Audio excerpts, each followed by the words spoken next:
As a fit, healthy, glucose-tolerant person, these are the numbers that you should expect to see when wearing a continuous glucose monitor or testing your blood with a finger stick handheld blood glucose monitor. Your blood sugar should rise and fall on any given day within the range of 70 to 140, with the occasional and rare brief jump into the range of 140 to 180.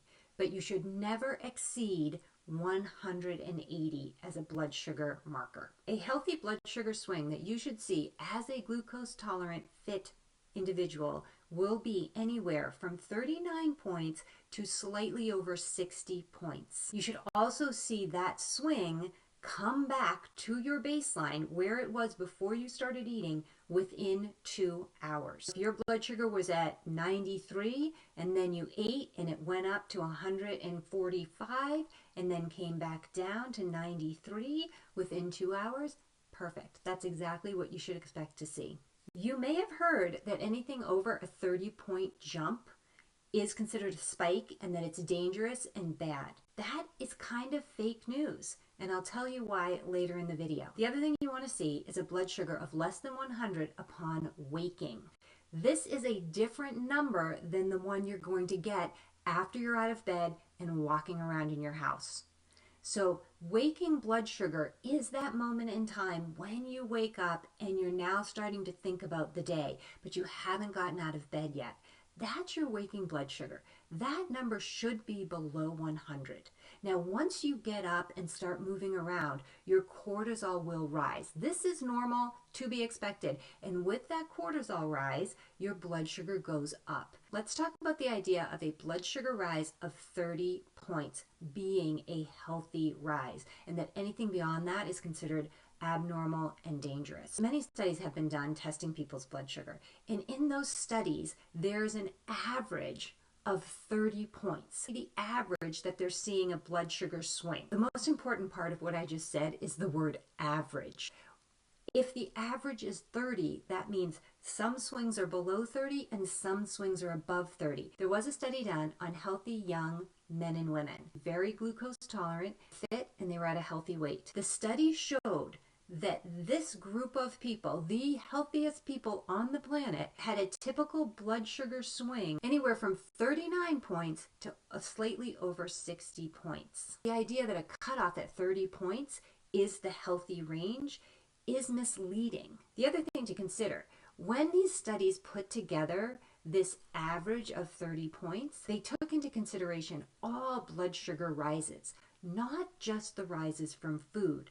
And your blood sugar changes based on stress, exercise, and food. So the average 30 points coming from these studies isn't just about food. It's about all different lifestyle factors. When testing food on this healthy glucose tolerant population, a normal healthy blood sugar swing was anywhere from 39 to 50 points, but with the high end of the range being slightly above 60.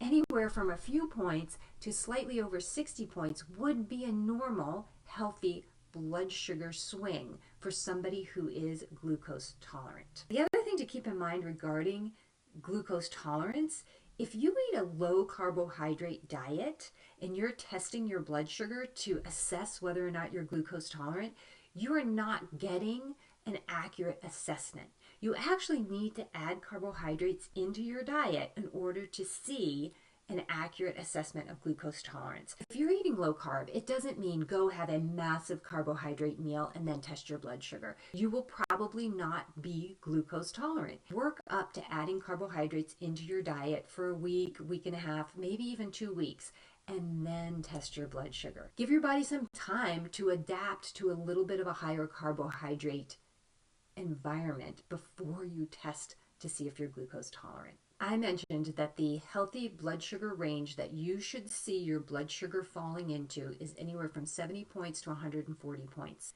This is the swing range that you want to see your blood sugar in on any given day. This does not mean if you're seeing your blood sugar hanging out at 135 or 140 that you're healthy because you're within the healthy range. That is not the case. You definitely want your waking blood sugar to be below 100, and you want it to be dipping below 100 throughout the day. If you're hanging at the high end of this healthy range, especially after that 2-hour window, when your meal should actually be coming back down to your baseline blood sugar before you eat, this is something maybe you want to discuss with your doctor and look into getting more testing done. There are a lot of people out there who have prediabetes and even type 2 diabetes who don't know it. So if you're wearing a CGM, watch your data, and if there's something abnormal, check in with your doctor.